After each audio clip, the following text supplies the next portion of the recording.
you. What's going on in Vermont this morning? Uh, Lots of preparation for the farmers market. It's a beautiful sunny day. Finally, we'll I think hit 70 today. So we're psyched.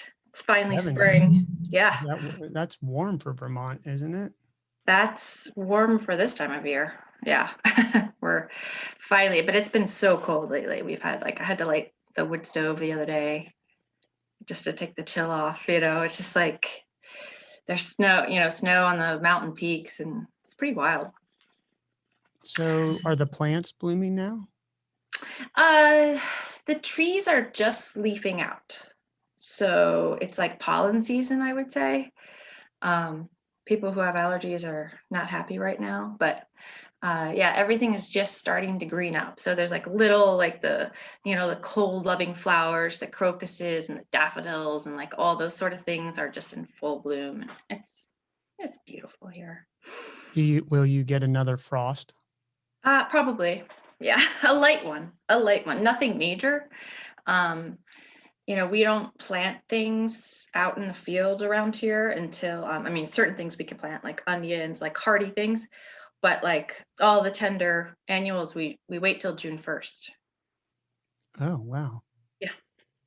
So Yeah. how long is summer? Is Vermont? I don't even know, Tonya, if I've actually ever been to Vermont. I need to think about that. But I don't ski, so I don't either, really. well, that's unusual. Well, you know what? I do ski. I cross country ski. I'm not a go to the mountain, I'm more like just go out in the back of out the back door into the woods. It's better exercise for me. I'm not into like zooming down the mountain. I'm just not good at You don't it. like speed? I appreciate speed, and I do I like I do like a thrill. Like I also used to rock climb, and I got into ice climbing here with Aaron, my partner, and that's it's a thrill. Is that an Echo Hill t-shirt? I think I've heard of Echo Hill for 27 years either. Yep, I worked there for a little while. Did you really? Mm-hmm. Isn't that out in Still Pond? Yeah, you got it. Yeah. I used to live out there.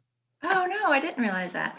I lived out there all through college. I lived at the corner of Still Pond Road and right there at the bottom of Still Pond Road where the bridge comes around and then it's on your way to Echo Hill. It's Right. God, it's been so Yeah, long. I know, me too. I can't, it's like I can't, I know my way around still when I go home to Chestertown, but I don't, like all the names of the roads I've kind of forgotten. I had There's a I had lot. a argument with disagreement with my younger brother that Spencer, that probably regular happens, but he said that the store out there it's almost in Kennedyville, Mhm. or no, not Kennedyville. It's between Kennedyville and Galena, more towards Galena, is called Molly's now. And I said, it used to not be called Molly's. And I remember it because when I was back on the East Coast and I go back see my mom, I ride bikes with my old friends there and we've ridden out there, but it used to be called Vonnie's, if you remember that. Yes, I do recall Bonnie's. It was like the little diner place but you could also go and like get all of your like hunting supplies and, all that sort of stuff. Yeah, exactly. That is exactly it. It used to be sort Mhm. of run down. Yeah. And we used to go there for breakfast. And now it's Molly's. Now it's like a super duper Wawa. Oh no, that's awful. If you ask me. Well, at least it has fresh supplies when you're biking That's out true. there. That's true. That's true. So are you Yeah. growing all of well, for people who are just listening, Tonya and I actually went to college together, and how we found this podcast episode is I was looking for someone to talk to about CBD and all of this. I don't know. You're going to have to explain all this, Tanya. Full spectrum things, and Mhm. trying to do some research on it because I know a lot of people have been interested in it. And I find it interesting. And I came upon this website somehow. It actually wasn't your website at first. It was an article about you and Aaron growing vegetables, which we can talk about. But it had suggested that you also were doing CBD company called Mad River Botanicals. So I went to that. I was like, I recognize this woman. And sure enough, Tonya and I went to Washington College together. But I think when did you graduate? 95. So you were a year behind me. And Yep. then when I came back to do my master's, I don't know what you were doing. Maybe you were just in and around Chestertown. I guess it depends on when you were there. I did go back briefly. I coached for the novice men's rowing team. That was a couple of years after I graduated.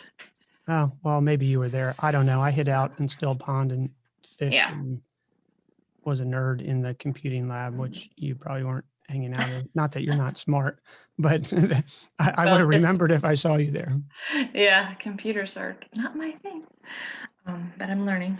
Well, thanks for joining. I want to talk about Mad River Botanicals, but I really want to understand your story. You and I had talked a week ago. I think I probably should have cut our conversation off, not because it wasn't interesting, but because you've sort of had a crazy little journey, maybe Mhm. ring around the country to get back to Vermont. What town in Vermont are you in? So I live in Warren, Vermont, and it's centrally located. People know of Warren because the Sugarbush Resort ski resort is here. It's a quaint little, tiny little town with other towns around, but Waitsfield is the other big one. And I first came here, I think I was to Vermont, I was 21 years old. My grandfather owned property here, and my parents and I finally made it up to Vermont, and I fell in love with it. And I knew I wanted to live here someday. And so I I didn't happen right away. It took a long time. First, I lived in Missoula, Montana, for a little What'd you over a do in year. Missoula, Montana? Because I pretty much goofed around. I just what, graduated. what is goof around? Do you mean that you were partying and waitressing? I I did waitress a little. I worked as a home care aide for a while, which was really hard. Taking care of people in their houses that needed help, doing all sorts of things I probably really wasn't even qualified for, but I did them very well. And I rock climbed and I camped a lot. I hiked a lot. I just kind of lived it up in Montana, Well, honestly. how did you pick? So for listeners out there, Tanya's actually from Chestertown, Maryland, where Washington College, where we originally met a long time ago, Mhm. is located. How does one pick Missoula, Montana? Because that's a big place. And honestly, I say this lovingly because obviously grew up my early years on the East Coast. But East Coast people generally, in general, don't venture out beyond the original 13 colonies once they're there. So how do you pick Missoula, Montana? Well, I'll tell you, I had my freshman year, I met someone who is still one of my very best friends today. Um, I remember seeing her like the first day at school, and sure enough, we were fast friends. Her name's Mary Clay. And she spent 1 year at Washington College where we rode together, and she helped me see there's a big, huge world out there. She'd grown up very differently than I had, and she actually ended up transferring to the University of Montana, which happens to be in Missoula, Montana. I was devastated that she left me, but it's all right. I had also another really great friend in school and other friends too, but she transferred out there, and you know what? I maintained a friendship with her over the next 3 years of school, and she had a boyfriend, actually, Chris Murphy, who she would come back and see, and we she's like, Tonya, when you graduate, you should you should come and live with us. So I convinced my boyfriend at the time that we should pack up the car after graduation and go to Missoula, Montana, and that's what we did. And I stayed, he left, I stayed, and I I struggled to leave, but that's what happened was I got offered the coaching job at Washington College. And I knew some of the other people that were going to be coaching, and I just decided, all right, I don't really have that much going on in Missoula, so I should go home and coach and maybe get my master's, but I didn't do that. But I did coach, and that was fun. What were you thinking about getting your master's in? English. Well, maybe it was good you didn't. I don't know. Yeah, it wouldn't have done me much good. It honestly, yeah, I think probably a business degree, now that I'm doing what I'm doing, probably would have been a better choice, but it's okay. I'm completely biased, but I think if you are not going to be a doctor or a biologist or something in that field, that having better business classes would be helpful. I actually think, I don't know what you think, but I actually think there should be a life class, because I don't know about you, and this isn't just Washington College, this is across all educational institutions. Nobody teaches you a class on, hey, Tonya, there's going to be this thing called a mortgage, and the mortgage is going to be due generally on the 30th. And if you don't pay that mortgage, you may not have a house. And by the way, you also have to pay an electric bill. And if you want to buy a house and get a mortgage, you need to have this thing called credit, which means you need to build your credit to have credit. Yeah, with credit cards, which is so screwed up, but anyway. Well, I mean, don't you think there should be a life class? I think that's kind of up to your parents. You think so? I'm teaching my kids that. Well, I think that's great. I just don't think all parents may not have that acumen, or to basically sit down and say, hey, if you want to be, well, I'll use me. And I did get my psychology degree, as we talked about, but hey, if you want to be a psychologist and you want to practice, this is how much money you're going to make. Likely. If you do the standard thing. And then at least let you know if that's okay. Or if you're going to be a lawyer, hey, you're going to work 2,000, you're going to have to build 2,000 hours. Now, maybe you figure that out in an internship, and maybe I just didn't do that. I don't know. No, I get what you're saying. And I think that would be really helpful. Absolutely. To break things down a little, like a lot, actually, to break things down for young kids who don't really have a clue, Yeah, but save your money. But so you're coaching at Washington College, rowing. You're back on the Chester River in those cold mornings that I don't know how you all did it, but survived. Yeah, we actually, I know, we actually had most of our practices in the afternoon, to be perfectly honest. Now, we definitely did have some early morning practices for sure, mostly on the weekends. But in general, we did practice on the weekends. I mean, sorry, on the week afternoons. Well, how long did you manage to coach? A year. And that was enough? Yeah, as I think I may have said, I was a little bit of a lost soul, and I didn't really know, I didn't really have like I didn't know what I really loved to do at that point in my life, I was so young. And so it took me a while, and honestly, it was coming up here and like reconnecting kind of with my like country roots of, like farm, I grew up with like surrounded by farmland and on the Eastern Shore of Maryland, beautiful farms. Farming done very differently from how I've learned how to farm here. But I recognized that was really what I enjoyed doing and had passion for. And so it took me a long time, to figure out what it was that I really liked doing. And so let's see. So I came back home from Missoula, but I stayed for a while. I stayed for a little while there, and then I ended up going to San Francisco, which was also a really fun time, challenging. for me to be so far away from my family. But when I lived in Missoula, I had traveled to all the coast. I didn't make it down to LA at that point, but eventually I did.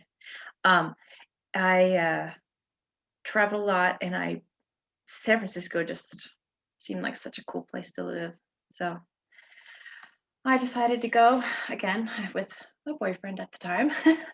And he was a boat builder, and he had some gig building boats out there, and so we went, and it was a really cool experience. But I found myself back home again as my brother began to have, I guess he was having his second child, and I really just missed my family. And I'm I still miss them, even though I live 9 hours away in Vermont. At least I can hop in the car and go see my family. And I miss the seasons, and I had always wanted to be in Vermont. And you know what? As it turned out, there were other people that I knew from Missoula, Montana, who set up in Burlington, Vermont. And I was like, well, you know what? I just need to go.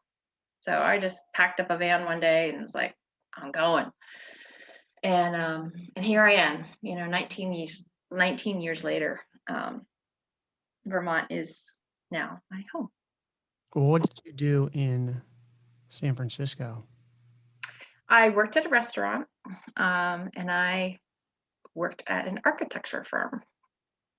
Where were you living? I lived on Washington Avenue, just off of Polk. I had a connection with a friend of a sister of a friend, and she had an awesome little apartment that we literally were paying $650 for this like sweet little. It was actually fairly big for an apartment in San Francisco. Sounds really cheap. It was so cheap. It was on that rent lock thing, and like it was like kind of like a miracle. We were like, okay, wow, this is super cool. Eventually she moved. She came back and had to find a new place, and that was really challenging. I had no car there, and I literally rode my bike around everywhere. I moved myself pretty much on a bike. I put everything in my backpack and like moved my stuff to my new apartment, and like or the room I was renting in a house. Yeah, so San Francisco is just, I felt, fairly at home there, I have to say. It was pretty cool. I wasn't afraid there, and felt a little alone sometimes because it's so many people, and I don't know, it's a strange feeling when you go from like a tiny little town like Chestertown to a big city like that. It's pretty wild. Yeah, I agree with you. I think it's a lot. I like visiting cities. Yeah, me Isn't too. it fun to visit cities? Yeah, I like visiting them, but living in one again, I would never do. No. I learned that lesson. Yeah. Yeah. So how long were you there? About a year and a half. And then one day you just decided you had enough. Did the boyfriend go with you on this cross the Oh, country? he did. We moved out there together, and then things kind of fell apart, and then I was on my own. And yeah, I recognized like I felt like I had done it. I'm like, okay, got my city experience. I'm gonna go home now, be with my family while they're having another baby, and like be there to support them. And my grandparents were still alive at the time, and I had a lot of like, I'm a family person. Like I love my peeps, and I wanted to be back there with them. Well, I think it's good to know who you are and what you like. Yeah. I think I have experienced, my mom lives back there and my dad lives in the middle of the country, but I don't generally miss the people. Um, I don't know. Sometimes when I go back, and I grew up over in north of Baltimore on a farm, but Mm-hmm. in the country, but Mm-hmm. the school in the city, I find sometimes that the people are talking about the same thing and dating the same people, but maybe they got divorced at this age and are remarried someone else. And I think I just grew, for me at least, and being a tech person, I think it's tough to Mm-hmm. be a tech person on the East Coast. I'm not saying it's impossible. Yeah. So you go now. You drive in a van across country. Did you take your time, or did you? No, I'm kind of a Zoom. I did that trip a few times, and when I left San Francisco, I rented a truck actually, and I remember putting everything in it, and it was a Ford Ranger, and like I drove like 13-hour days, 14-hour days. I have a picture actually of myself with one of my cats like sleeping behind me because I snuck them across the country on an airplane to get them out there. I had them like under my seat in a little like carry-on thing. Nobody even knew. It was just before 9/11. And anyway, so they were just kind of like, I had them like just in the truck. They were just like, they could crawl around and do what they wanted. And I have a picture of one of them. Yeah, but I just like I just kind of went for it. It's a long drive, and by myself, I was like, I think I'm just gonna go for it. So it Did was like you think 3 or 4 days. Did you think 3 or 4 days? That's pushing it. I think I've done it in 5. I think I did it. I think it was 4. Yeah. Wow, that's a lot. Now, are Mm-hmm. you thinking at this point, I'm going to turn into an entrepreneur? Did you think about building your own business? Did you, or No, I honestly, my partner, Aaron, who is just so smart and amazing and such a talented, creative guy who can figure anything out. When you're a farmer, you have to know how to do everything pretty much. He can he can do electric, he can do plumbing, he can weld, he's like a mechanic. He can do it all. Like he's not like professional at any of those things, but he's self-sufficient in so many ways. And he's been really inspiring for me, because he had begun a farm here in Warren, and had a pretty successful organic vegetable business. And so then I joined him, and we were doing that. And that became like, okay, I took it on, like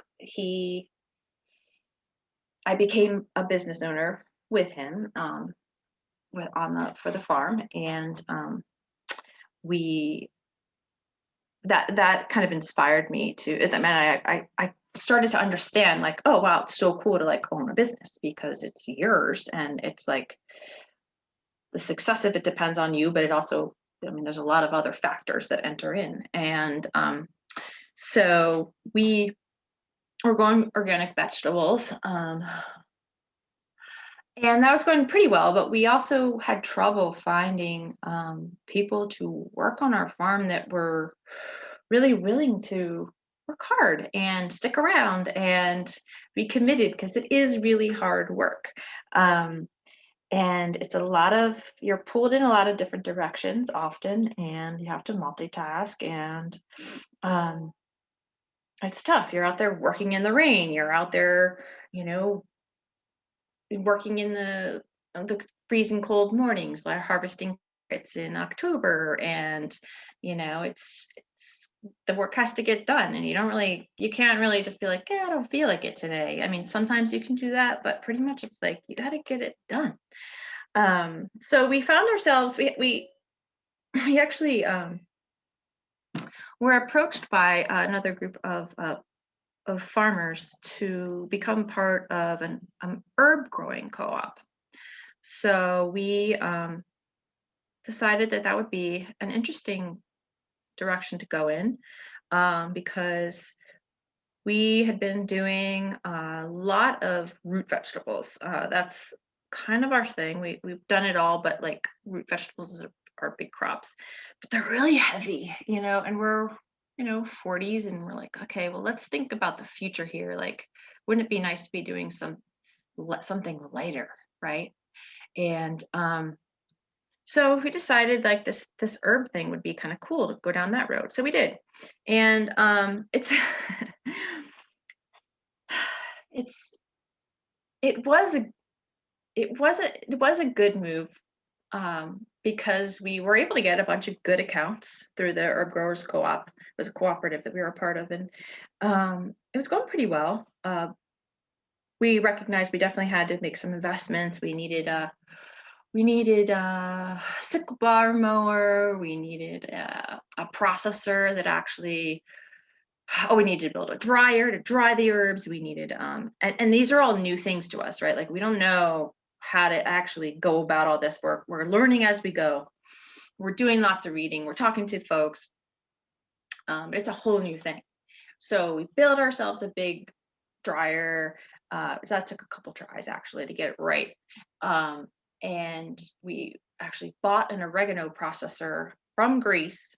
So you can put the dried material in this big thing, spins around and it separates everything out, right? And pretty cool.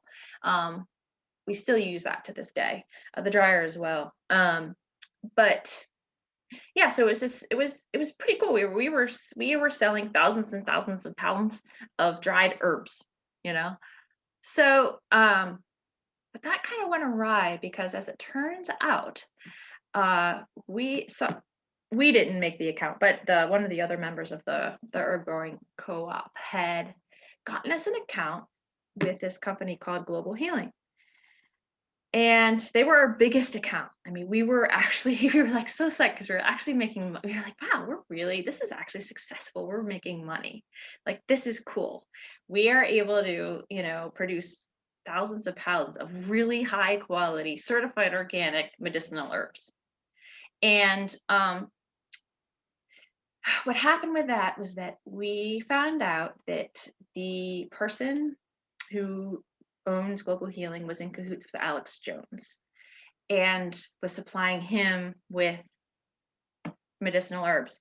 So we could not be associated. We just were like, there's no way we can be associated with anyone who was associated with Alex Jones. So we were like, we're out. So how did you, I got a bunch of questions, but yeah, how do you come to that conclusion that, because actually when you told me that story, and maybe people will judge me for this, I don't know, because that seems to be what happens, but I didn't actually know who Alex Jones was, and I looked him up and sounded like he was financing his media company by selling supplements, by making false claims that weren't true. Well, yeah, he's a conspiracy. Conspiracist. Yes. I'm just curious because sometimes my brother says that I still smoke pot and that I'm not in the real world, and he doesn't know where I live actually, but that's completely untrue. I actually haven't smoked pot since Washington College a long time ago, and I haven't had another drug since. But did someone say, "Hey, Tonya," tap you on the shoulder when you're in the farmer's market one day and be like, "Hey, you're selling to Alex Jones. It's a bad deal." And how did you know about Alex Jones? Well, I mean, I had heard of him because not that I retain everything, but I'm a little bit of an NPR junkie. And that's like what I listen. I don't watch the news, but I listen to the news every day. And a lot of times when I'm out in the fields, I have on these headsets and like when I'm driving the tractor or whatever, and they play the radio, right? So it's like, I mean, we have a great public radio station. VPR is awesome. And so like I've listened to it all the time. And I had heard about Alex Jones, and I honestly didn't know much about him, but I had it, rung a bell for sure. But anyway, one of the people that was also involved in the herb growing cooperative, she came across this article. It was an article in some, whatever, I don't know, magazine, newspaper, not sure, but like a physical article about the connection between Alex Jones and Global Healing, who we were growing the herbs for. And we had been lied to. We wanted to know, when we signed up with them, we wanted to know that they were the ones, that it was just their company using our herbs. And we had asked specifically, and they outright lied to us. So we weren't comfortable with it. We just couldn't, as a group, we decided that we could not we could not grow for global healing anymore. Did it go through your mind? I'm just curious, because you've made some very interesting decisions that I want to talk about. That you made a pivot in your growing, not necessarily because of the market availability, but because of the weight, which I find extremely interesting. Well, it was that, but also that we were kind of getting burned out on vegetables. Okay, What does that mean? You're getting burned out? You mean well, for growing them? instance, okay, so like you're so tied to, okay, so like for instance, like we would grow these beautiful little baby greens, right? Baby arugula, baby mixed salad greens, da da da, with the baby kales in there, all pretty, and little mustard greens and all that. Literally every day, or not every day, but every 3 days, you'd have to go and reseed these things. Every 3 days, you reseed them so that you have them always coming, right? You always have it for basically for like 5 months, you're constantly out there seeding. And it's, I know it doesn't maybe sound like, but Aaron's been doing this for like 25 years. So like he's kind of like, I'm really sick of this. And Don't they have a machine? it's not like you're putting each seed in the ground. Yes, it is with a machine, but it's tedious, it's time consuming, and you have to do it every 3 days. You talk about these baby arugula that are totally defenseless, as if they're evil elves in the field.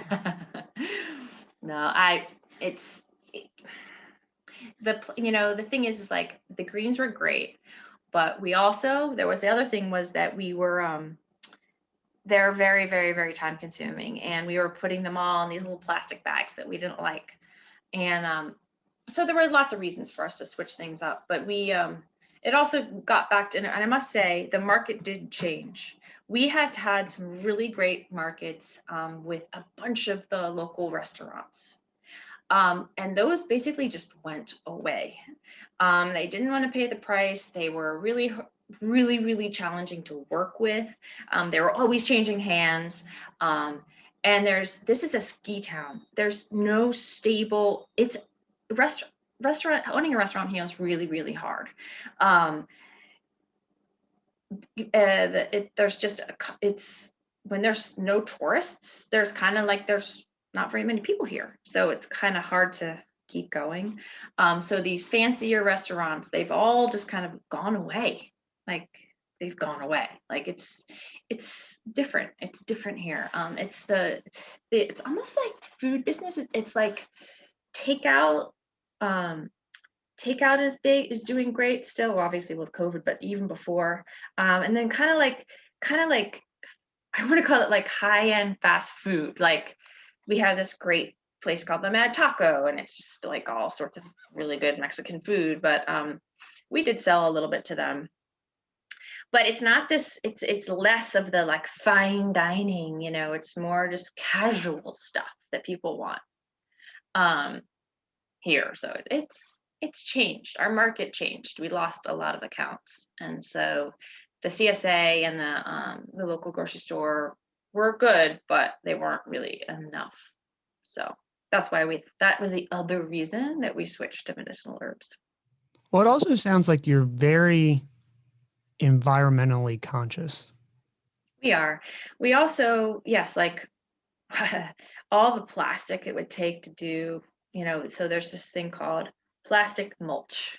So think of like a 5-foot wide piece of plastic that just basically covers your whole bed, right? So we use that for a lot of things. It is okay under the organic practices, like it's considered organic, you can use it. You have to take it up at the end of the year, which is a pain in too, and then you're throwing it away and then it ends up in the ocean. We're not doing that anymore. Like even the hemp we grow, people were like, oh, you have to use plastic mulch. Well, no, you don't. Actually, you don't.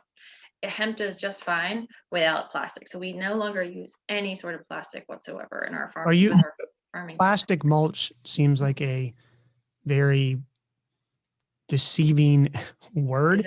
Isn't it? So is this to cover on top, or is this where you put the holes in for each plant, like, and then yes, you lay the plastic. It has no holes in it, but then you create the holes for your plants. Right, like they do for Yeah. landscaping. But why can't you use fabric for that? We don't use plastic. We have a fabric type thing. Um, well, eh, the plastic mulch is supposed to really help keep the weeds down, right? The fabric, a lot of weeds can grow through that, and that would it would also cost like you know, so much more. I don't know how much more, but a lot more than the plastic mulch. It's So it how is do you keep the disgusting. weeds down if you're not? So this plastic mulch thing is just, I don't even, It's awful. it's total It's crap. It's not it is. true. And that's like Hmm. saying, oh, what are they use it. I mean, look, I appreciate marketing of all Hmm. people in the world. I Hmm. love marketing, but I find it very interesting how they position things, right? Like there's some, Hmm. I don't know what else is out there that something comes to mind, but plastic, plastic mulch. Yeah, it's not cool. It's really not. And they make biodegradable ones Hmm. that actually are not certified for organic use, even though they do biodegrade after a while. In my mind, that would be better than the plastic because the plastic just ends up in the ocean. So You anyway, can't recycle it. no, not as far as I know. So it's at the end of its recycling cycle. Hopefully it's recycled, but I or made from recycled materials. But Well, I have yeah, another question. yeah.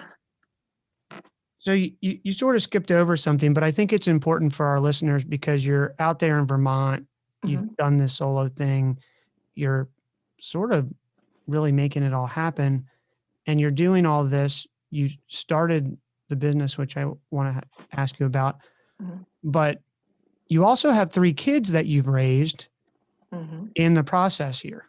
Hmm. Yes, I was definitely I torn a lot. Like, so I feel like, a lot of moms say this, but you are a mom first. Like, I couldn't work as much as I wanted to because of the kids, which is fine. But, it was also hard because farming is, like I said, one of those things where things need to get done in a timely fashion or you're kind of screwed. I mean, you let the weeds go and they take over and then you don't have your crop anymore, like, so yes, raising my kids was a priority, But and were you farming when you were raising your kids? Because not when they were little, not super little, but yeah, Earl was really little, yeah. Um, but no, I was myself. I worked at a restaurant for years so that I could be home with the kids, so that I could just not miss out on their little selves growing up. It's so like it happens before, you blink your eyes and like now I have one graduating high school, so. Even though that was hard for me because I'm not a night person, and I don't, yeah, you're not a night I- person. I'm not a night person at all. I'm much more like get up early in the morning kind of person. But um, Well, how did that relate to high school? high school. Oh, you're saying your daughter, I think it's your daughter who's graduating high Oh school. well, yeah, yeah. No, I was just saying when they were little, Oh, it worked out great that I could be here for them when they were small during the um, day and work in the evenings. So yeah, I switched my thing. I understand that. And hopefully we caught you early enough today. yeah, for sure. I always try to talk to people before 12 noon their time. Mm. And I never make major decisions after 12 noon, maybe 12:30. That's interesting. Why is Huh. that? What's interesting about that? Well, I don't know, because I guess sometimes I feel like, what if you have to? You don't Well, know it. so that's that. So let's talk about that. There's always these human-made deadlines. Hmm. How many, Tanya, in your lifetime so far, and we're still young for everybody out there, but old enough Yeah. to know how many times has a deadline really, really mattered? Yeah, I guess that's true. Not that much. There's always a way to get out of it, right? Well, Often. Often there is. I try to think of it as not always getting out of it, but allowing time to pass so that you Hmm. can acquire more data and make a more Hmm. informed decision when you have better Yes. energy. That's true. You're absolutely right. You're absolutely right. I don't know if I'm right or Yes. not, but I found that after 12:30, I don't always make the best decisions. I guess I haven't thought of it as like what time of day it is necessarily, but just like you were saying, like how much time I've had to think about it and let it settle and like had time to kind of mull it over and like not just be reactive. Well, what time do you get up in the morning? 6, And then what time do you generally go to bed? 9:30. So how did you meet Aaron? Because that's really the start of your entrepreneur journey at Yeah, this he is for sure. He was here and we were friends and well, I mean, we were acquaintances really. And we honestly, I started working for him, and that's how our relationship began. And we, I think, just had a lot of respect for each other. But I certainly did for him, and so I, yeah, we've been together ever since. and how long Finally that? working out. How long is that? 6.5 years. And how is it being in business with your partner? You know, people marvel at that.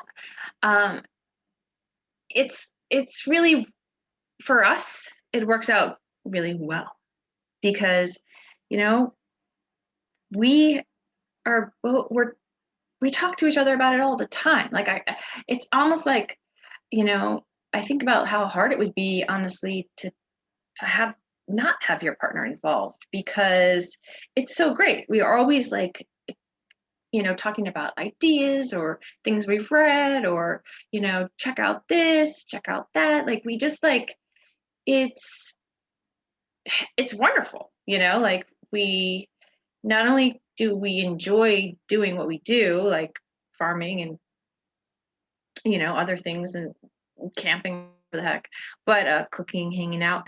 But we have this, this business that we're like trying to grow, and it's just so awesome to have someone um, to talk to about it.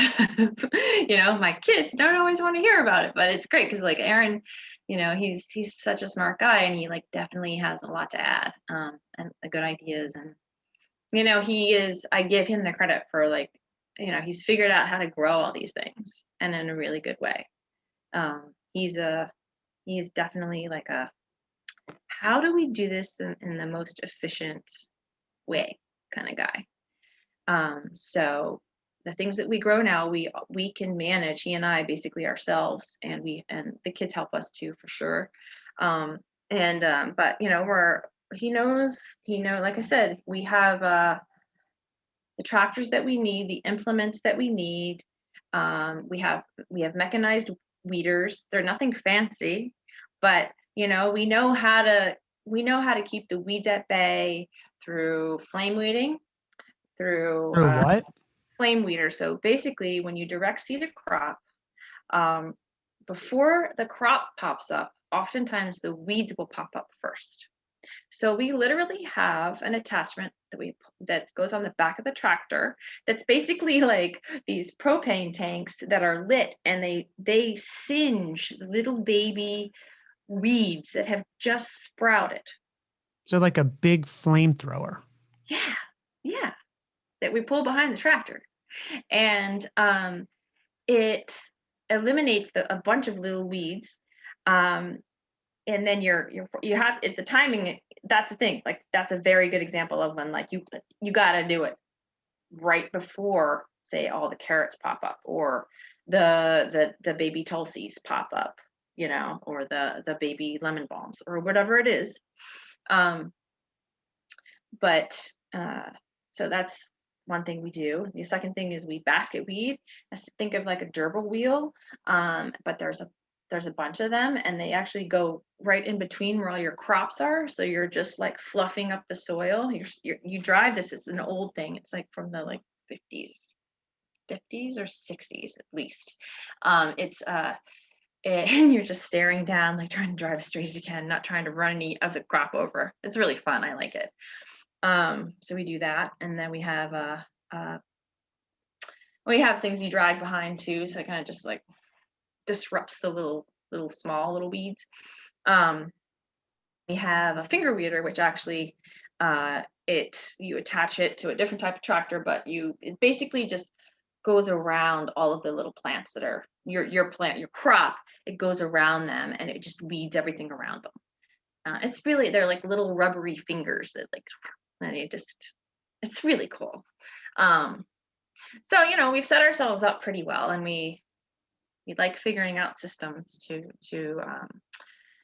even the seeding of these things. Like Aaron's really, really good at like knowing how to use the tractor implements to make our beds super, super flat, which is really important for when you're direct seeding crops into a field. If it's bumpy and there's big clumps of dirt, or there's chunks of weeds, or there's a bunch of rocks or whatever, like when you're pushing your seeder along, you're not going to be able to control the depth of the seed as it goes in the soil, et cetera, et cetera. So you need like a beautifully prepped bed, and Aaron's really great at that. So yeah. Well, I think you made a really important point that I just want to emphasize, because I think business owners and entrepreneurs, not everybody gets to work with their partner, and it doesn't always work out, although there's certainly been a lot of successes. And I made it work with Yvette on our first company. And we enjoyed it for the same reasons that you've discussed. Like, first of all, it's fun.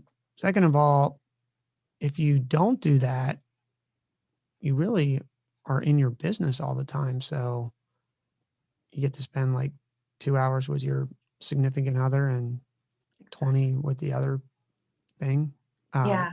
And Yeah. people. Sorry, I got off track there for a little bit, but yeah, it is really great. That's nice you've been able to. But your real partner in all businesses isn't necessarily the team you build, but your significant other, whether they work with you or not. And I think people need to recognize that. I read something, I don't know about you, but sometimes I read these, I don't know where the book is, these quotes. I don't know why. I just find them interesting, like words of wisdom. They always sort of keep you positive. And it said, remember, and this is an old one, so it's sort of male oriented, but it obviously flips. It's like, remember to send your wife flowers at least once a month or something, because you're spending more time with your assistant than you are with your wife. And, there's a real, I think there's a deeper meaning to that saying. Sure. Yeah, it's true. Well, you get caught up in, your business, and it takes a lot. It takes a lot of focus and energy and staying on top of things and, constantly researching and figuring things out. And it's very consuming. It takes a lot of your, time and energy.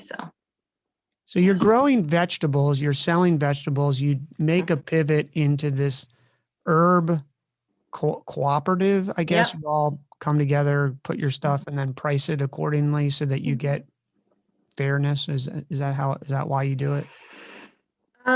It was a cooperative basically because, well, there's so many medicinal herbs, right? Well, we kind of needed the diversity. Like some farms were good at, so there was one farm that was already set up and they already did a bunch of medicinal herbs. And so they were good at some things, and then other people were good at other things, and we were good at other things, so it was like, we all just divvied it up. That way we could actually have, and then also too, if we didn't have, let's say we needed, it was actually also a way to kind of protect ourselves, because we could have a couple of people grow the same thing. And then if somebody had a crop failure or whatever, we were kind of covered, at least a little bit. So yeah, it was kind of like diversity. And so that's why. And then also just getting it going, we needed the connections. We needed people. Some people knew already, some, had connections, and we didn't really. So it was just, it made sense.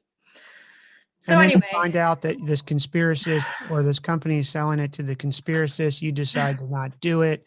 And then, so so now, so yes. did you have any discussions or any struggle with, you've said it as if that was it, like once you found out it was it, but did you and Aaron and other people sit down and say, if we lose this account, we go negative in our revenue or something like that? Yeah, we recognized that it would really be taking a huge hit, and we did. And I think we struggled along for another year or two with a couple little kind of just counts that didn't amount to enough. And we just decided, Aaron was president actually at the time. I believe he was the president of the cooperative, and we just were like, he just decided, and we voted or whatever, that it was time to just call it quits on the herb co-op. So Did you, on the herb co-op, co-op in yes, general, which effectively cut off that account, and then it yeah, was. yeah. And So then we, now, what do you and Aaron come home from that meeting? Did you have a business plan or something of what you were going to do next? well, no, I guess to be perfectly honest, I don't. I mean, Aaron always had he may have had a business plan kicking around, but What were you thinking? Like, what were you thinking on that drive home from that meeting that night? You have 3 kids, well, you got a house, you just right, got like off how the are we biggest, gonna yeah, like how you gonna make money? make it? Well, what we did though is we set it up so that we could, it's almost like we divvied up certain accounts. There were a few accounts that we still had, and we basically like kept some of them. So we knew we would have like a little bit. And then we were like, oh, well, we'll just continue growing vegetables for the CSA and for the CSA that we have. And So what it's is just CSA for steady those of us who don't know what that is? community supported agriculture.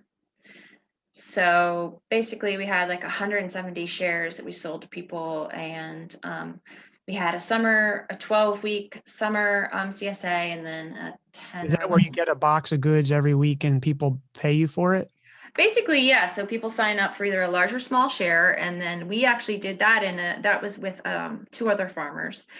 So that because we were like, we don't grow sweet corn, we don't grow strawberries, we don't grow broccoli and cauliflower. Those sort of things was not our shtick. And so we had there were other farmers that we were a part of the CSA with, so that our vegetables were, it's like this really beautiful array of vegetables every week. Like you're not just getting the same thing over and over. There's variety, there's like I said, like strawberries and sweet corn and things like that we didn't grow. So, but then a lot of staples too: potatoes, sweet potatoes, onions. I mean, and we did a lot of like herbs. We did, the mixed greens and the herbs and the carrots and the parsnips and the rutabagas and the turnips and all that stuff. So, um, So I'm going to go back to my question. People say I repeat myself. My wife says I shouldn't do it a lot, but I still do.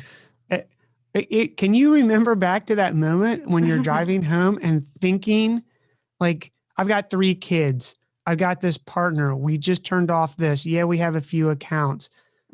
Was there ever, like, were you just like, oh, okay, well, wake up tomorrow and figure it out? you know, the thing is, it was a relief. The herb co-op had gotten messy. It had gotten messy. Nobody was happy. Things weren't working out. It was honestly a relief because we hadn't, ever since the global healing thing happened, and we had kind of definitely given them the boot. We kind of were like scraping along, but like it was just, there was too much drama. It was just too much drama. People really weren't, like, people were signing up to grow things, and then they would have, if things happen and it wouldn't work out, and it just got to be, honestly, it was a relief. So it hadn't, for a couple of years, it already hadn't been going well. But the other thing that happened was right along that, this is very close to the timing of when it ended, we were approached by a company to grow 1,000 hemp plants. And why do you think they picked you for hemp? Is this just like a message from the universe, and it comes down and says, "Hey, Tonya and Aaron, your future is gonna be growing hemp"? I mean, do you think about that?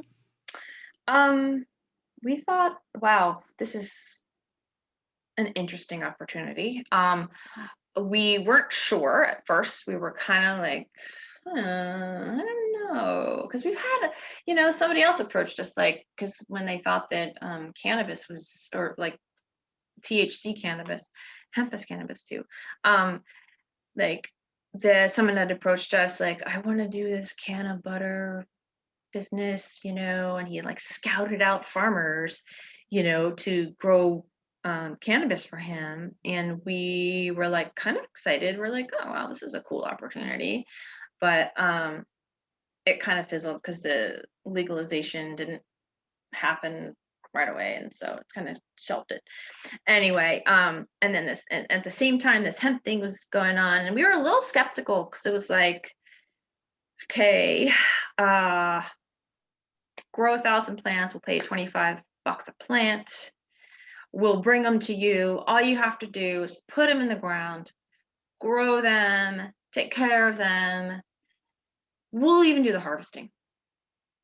And we're like, sounds a little too good to be true, but okay. It's like we laid the plastic mulch and, prepped the field and laid the mulch, and then waited for these plants, waited and waited and waited for these plants to come. And we knew some other farmers that were involved. So, that was kind of cool. We're like, all right, so are you doing it? Yeah, okay, we're going to do it too.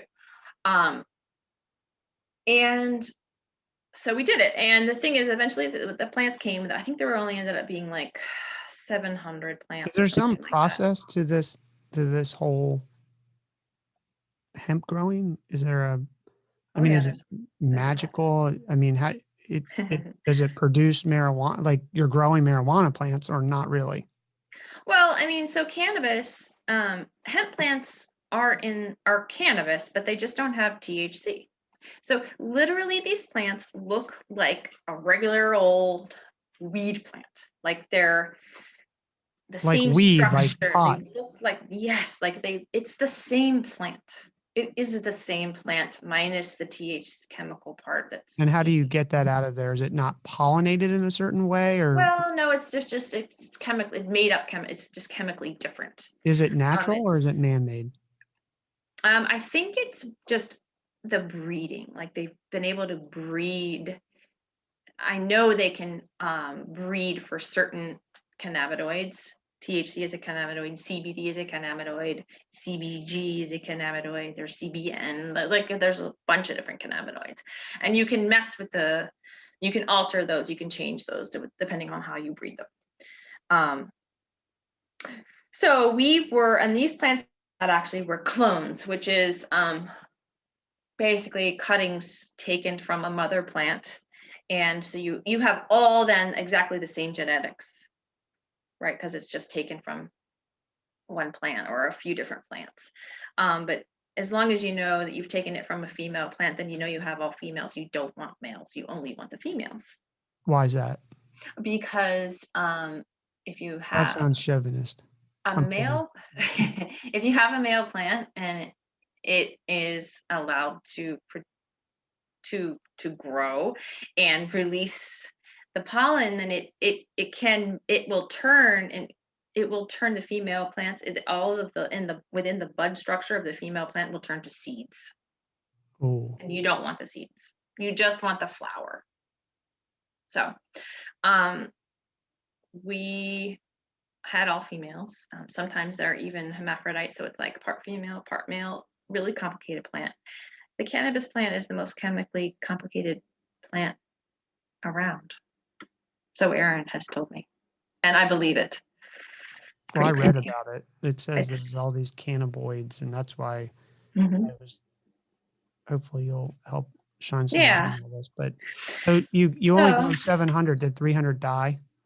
No, we were only given so many. Apparently, there was a big issue with the person who was doing the cloning. Cloning is kind of challenging, honestly. It's much easier to just grow these plants from seeds. You get a much sturdier plant. Um, it's the root system is better.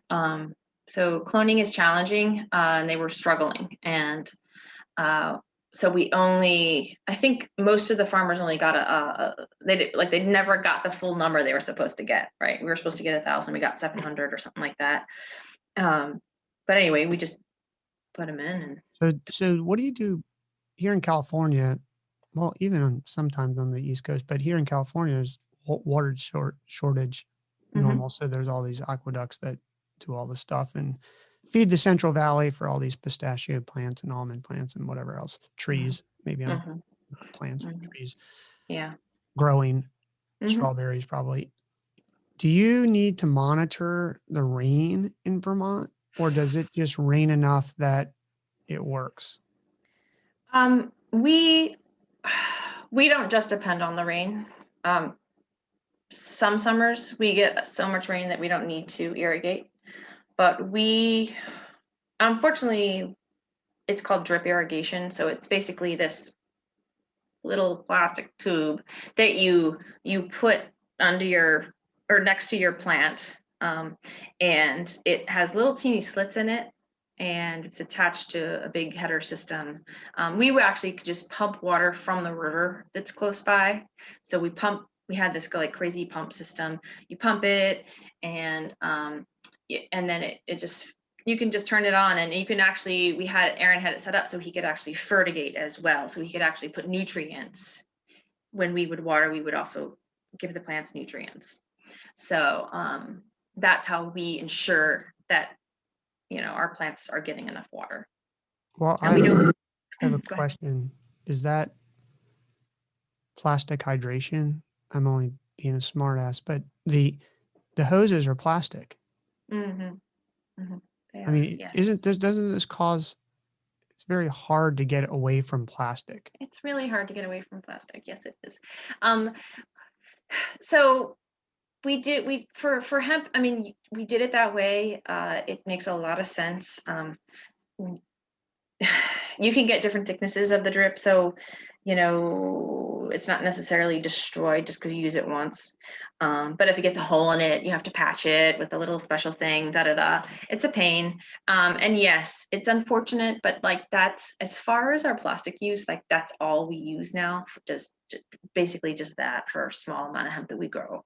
Um, and So you wound up growing 700 plants. we grew 700 plants. We got paid for the full amount, Oh, well, that's good, right? which was interesting, right? We were like, wow, that's nice. So all in all, that first year we were like, this is so crazy. Like, all right, I guess this is legit because wow, we all got paid. So What were they using the hemp for? they were the whole idea. This is 2018, right? The Farm Bill was just about to pass. I don't exactly understand how that all happened because the Farm Bill passed late in the year 2018, but we grew in 2018. So, and that's when hemp really became truly legal, right, throughout the whole country. Well, what was it? Just I want to go back to why everything you've told me so far, hemp is just as it'd be like growing cotton. I mean, it doesn't have THC in it. It's not going to get you high. It, I think, grows quickly, right? It grows really fast. It's amazing. It does have a little THC. Just there is a little THC, Okay, definitely, so like tiny enough bit. that we're going to get high. No, not enough that you're going to get high. That's the big thing with hemp is that it's there, and it's important that it's there. I can get into that a little later on, but it does have a little bit. But it is mostly it's other cannabinoids in hemp. And what were they? What were these people that paid all of you to do this making? So the company was going to then take the hemp. They were gonna, they did, they were either gonna dry it somehow or freeze it, and then they were gonna take it to be extracted. And they had a plant. I think they were supposed to have actually gotten their own extractor, but I don't know that they ever did. But I think they ended up taking it to Maine to have it extracted there. So a lot of it did get turned into what people call crude. I don't like to call it crude. I like to call it whole plant extract, because that's actually what it is the extract of the whole hemp plant, minus like the big stalk. And then they were going to use it for. Then they were going to sell that to companies who needed the extract to put into products, and also create their own line of CBD products with the whole plant extract. So that was their thing.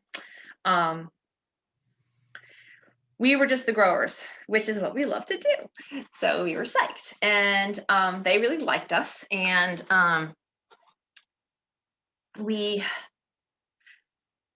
were approached by them to do their cloning and for the next year, 2019 crop. So Aaron and I were hired by this company to do all the cloning and all the starting of seeds for this company. I basically spent the entire winter figuring out how to clone things.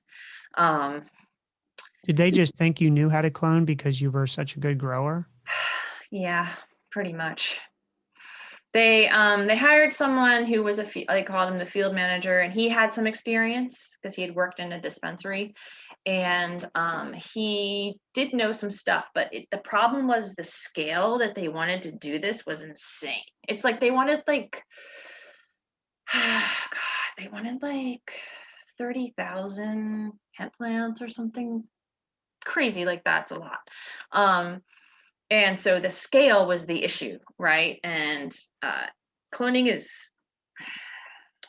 it takes a lot of climate control, and that was the hard part. And looking back on it, like so a mother plant is basically you take a cutting from one of your plants. Ideally, that plant is high in CBD, has a really nice structure to it, is sturdy and strong and beautiful, right? Beautiful bud structure, all that stuff, right? They didn't really, but the thing is, you have to take the cutting before the plant begins to flower, because it doesn't like to put out roots if it's got a lot of other stuff going on. So anyway, cloning it's fairly complicated, and we did it. It was a crazy intense period of time, but we were able to do it, and we were able to start a bunch of seeds too. We were getting paid all along, although it was sometimes challenging to get money out of this guy. All of a sudden, the money wasn't just flowing, right? I would send him an invoice, and he wouldn't pay us. And I was like, oh, this is so annoying. And I would call him up, and I'd be like, can you please pay us? And he's like, oh yes, just don't be afraid to ask. I'm like, well, I already sent you an invoice. So to me, that means pay your bill. But things are getting a little bit weird, right? We're like, this is annoying. Like, what the heck's going on with this guy? And anyway, we were contracted by the company to grow 10,000 plants. That's a lot for us. How many acres is that? It was going to be like 8 acres. Yeah.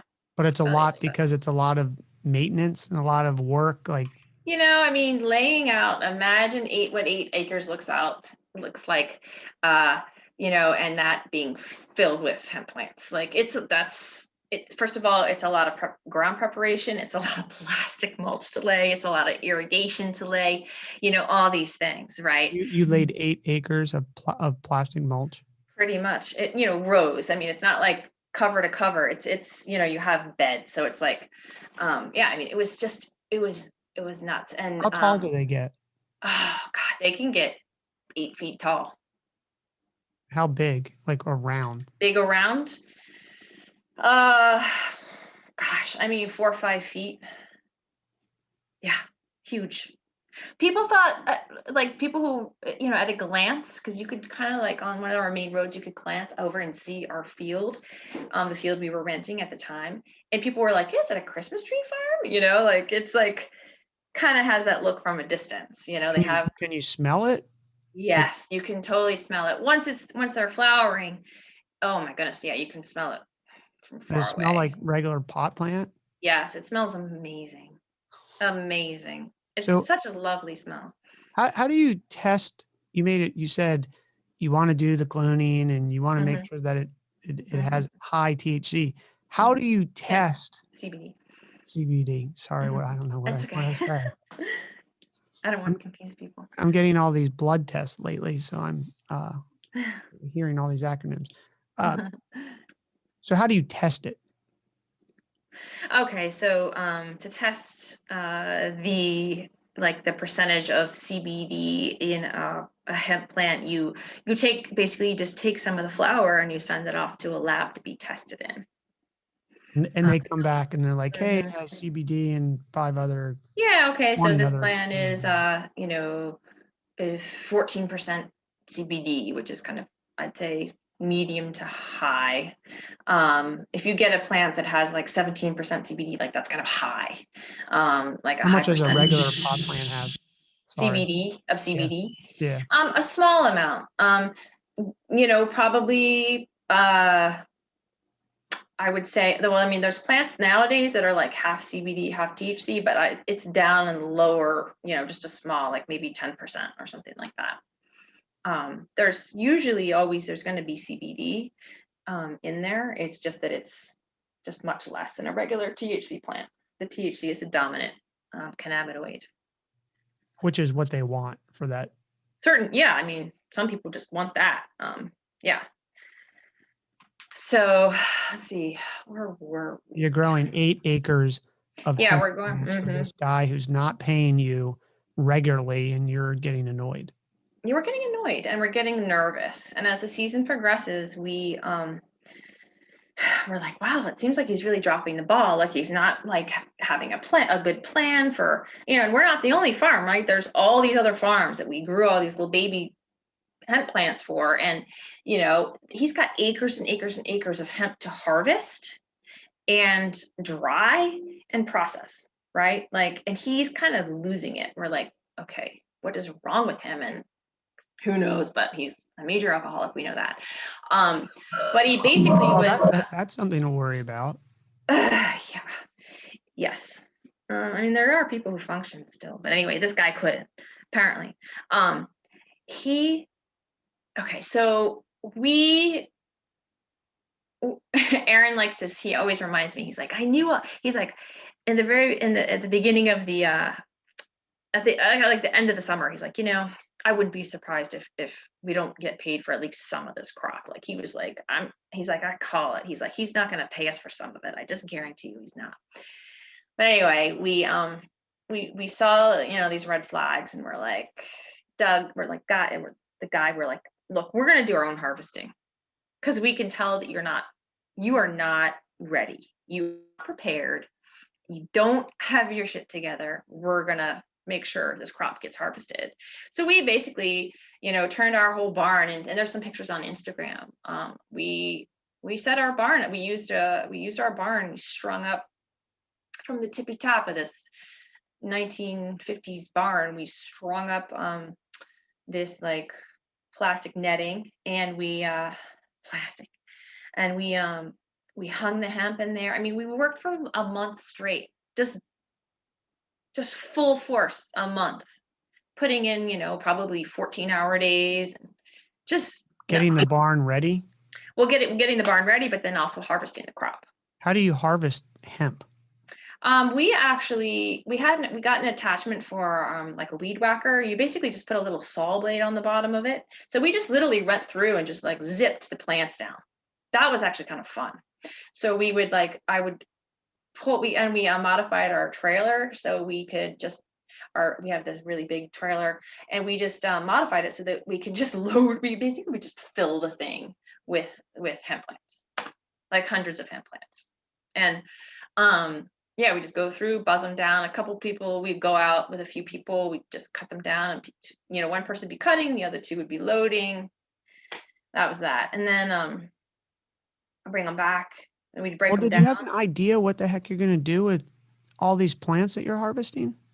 Well, we knew we were going to hang them in the barn, and then we were going to let them kind of, so as long as you can get them kind of like, you want to get them to this state where they're just like, they're not stopping wet. So they start to dry out. And then from there, we would then put them in our herb dryer.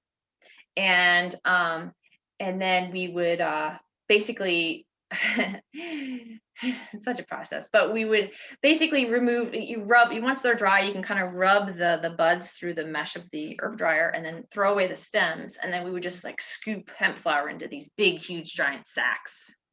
And we just started accumulating all these sacks. But what are you going to, did you have an idea what you're going to do with all these sacks? We thought we were going to get paid for it still. We still thought at this point that the fellow was going to come and take our hemp away and pay us our 180 grand. I see. We were just helping him. We thought we were helping him. Well, you were really losing money in the process too, because you didn't Yes. negotiate a deal to do the harvesting. No, we didn't. And did he show up in the field one day and he's like, hey, Aaron, hey, Tonya, I'm supposed to be harvesting this. Yes, he did do that. And he was like, I'll finish it up for you. And we waited and waited around for him to show up and finish. And he never did. And then we went back out and finally finished most of it. Because you could wait too long. And then because what happens is it gets too cold. It freezes here. This was probably late October, mid to late October. It's starting to get chilly nights. And once a plant gets hit with frost, it just starts to degrade. The flowers just, they get all brown and yucky, and the mold sets in, and it gets gross pretty damn quick. Like it's amazing. Like days. Yeah, within days. Yeah, within so you days. And Aaron are having dinner there in your kitchen, and you're like, okay, tomorrow we're done. We've waited for this dude, and we're done. Yeah, so we're like, all right, well, we're just gonna finish up. We recognized he wasn't gonna come. Some plants we actually had to just leave in the field because they had gone past. Like they actually had degraded so much. But we didn't want to mix them in with like moldy, yucky plants. You don't want to mix in with all your good stuff. So anyway, we just left them. But I was out there, I clicked. I bought a clicker so that I could count all the plants, because we're supposed to be getting paid by the plant, right? $25 every plant. So I clicked every day. I would go and keep track of how much we had harvested. And I had it all written down, and I would send him the bills. No, never got paid. And he really wasn't around very much either. He was actually so busy pretending to harvest other people's hemp he had contracted, but he really wasn't doing a good job. It was kind of just this, he was such a wreck at that point. He was just going through the motions, literally just going through the motions, not really following through with anything. He had a warehouse. It was just full piles of hemp just all over the floor. It was insane. So it turns out this guy it was kind of a big Ponzi scheme. He had been getting money from a friend of his to kind of float this CBD business. He had no money of his own. He drove around in this crazy fancy car that he called his, but it wasn't his. He said he had a house up on the ski mountain. He called it his house. It wasn't his. He called his other house his. It was just a rental. He just was a liar. He literally just lied to everybody. We learned all these things out later on, right? Because we actually start going after him. We try to find him. We go to his house. We track him down. We find him because we're like, what the heck?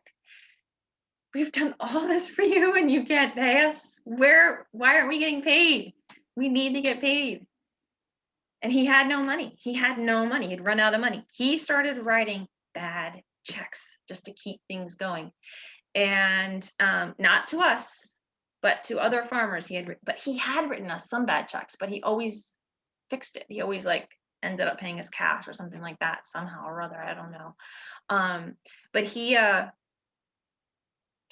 we started this. We were we only can take a cashier's check or a direct wire. Like that's how, in the end, we learned, we were like, that's all we can accept from you is a direct check, or, a cashier's check or a bank check or whatever. Anyway, in the end, turned out, yeah, he was basically just in debt, had no money, was basically lying to his friends to get money to kind of string this thing along. It was horrible. It was a nightmare. And Sounds we never awful. got paid. And we had, 7,000 pounds of hemp in our barn sitting there. And we had like the guy who his quote unquote friend that had been giving him money that he had been lying to, he wanted to get involved with us because like we actually had our crop, like we had harvested it. It wasn't sitting there in a very like stable state in our barn. A lot of folks, they had their hemp taken out. He kind of harvested and took it from them and molded in the warehouse or whatever, or he just never got around to even harvesting. Like there was plenty of places where he just never came and their hemp just rotted in their fields. That's awful. Horrible. So anyway, I guess it's interesting to think about because I guess the first time we grew for him and he turned that hemp into oil, he never even sold that, I don't think. I don't know why, but somehow he didn't. And Sounds like he had a lot of other problems. It sounds like he probably had a problem getting out of bed. So getting hemp sold is probably yeah. But that's when everything started to really boom, right? And that's when the market got flooded with hemp. Not only hemp biomass is what you call hemp once it's been dried and kind of broken down, and that's what you take to an extractor to get extracted into whole plant extract. That the market was flooded with that, and then it was even flooded with the actual whole plant extract itself, or the crude as people call it.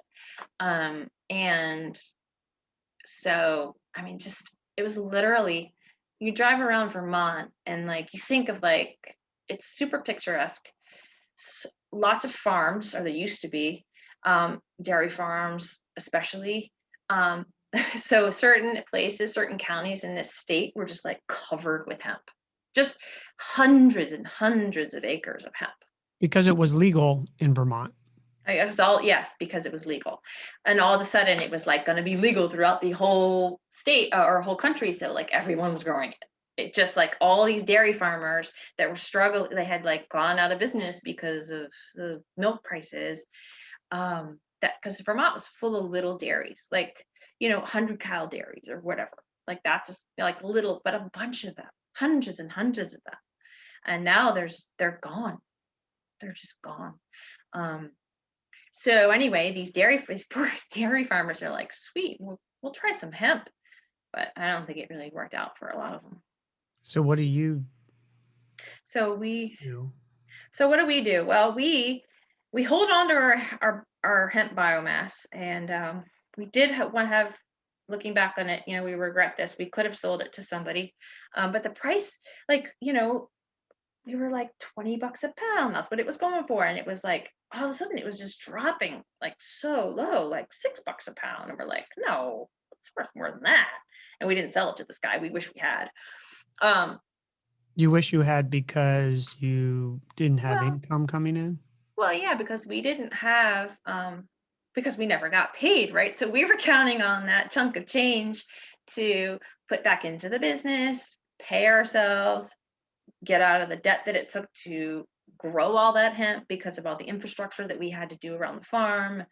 It was a lot of infrastructure, and it cost a lot. And we got ourselves into a little debt. And So you basically get your crop, you get paid really once or twice a year or whatever when you harvest the crop, and then you have to sock that money away and live on it because you only get it in chunks, right? Right, exactly. Yeah, yeah. So that big chunk mattered a great deal to us. The moment we realized that we were never going to get paid, Aaron just went out and he just was like, okay.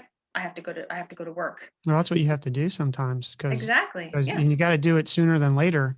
Because Mm-hmm. I've talked to a lot of entrepreneurs out there who don't want to face that reality, and I think the difference is that you just got to get through. It doesn't mean it's forever. It doesn't mean that you given up your lifelong dream. It means Nope. that you just got to figure out how to bootstrap it again, basically.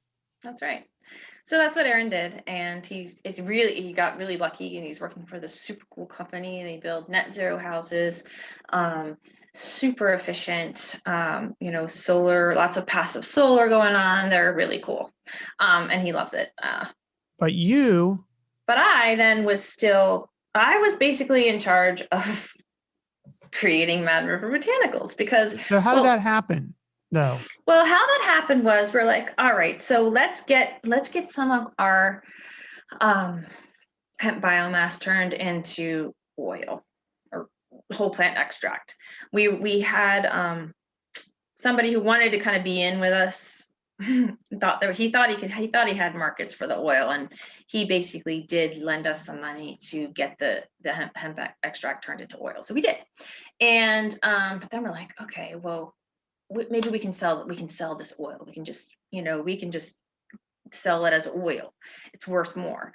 But he thought he could find markets, and he couldn't, and we didn't know. We tried. I mean, we had it on all the marketplaces that we could think of, and just never worked out. So anyway, and we're like, well, we kind of thought it'd be cool to have just our own oil that we could sell. And so we were like, well, I guess we need to make some CBD oil. We need to make some oil. We need to get some oil made. So we at first we were using this company called Northeast Processing. They did our extraction for us, and they made us some oil. And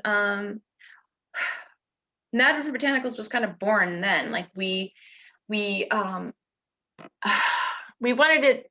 We also wanted to sell some of the like other crops that we had. Like we had a bunch of dried culinary herbs, and we had a bunch of tulsi tea, peppermint tea, alfalfa, lemon.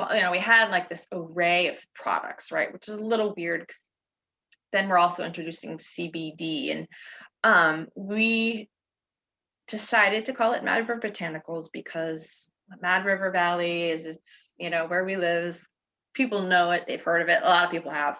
It's small, but if you ski the East, you've probably heard of it. So we decided to call it Mad River Botanicals. And we had this idea to use, to come up with just a really simple line of products, right? Just a CBD oil, some sort of salve, topical, and then some sort of like fun way to, thank you, yes.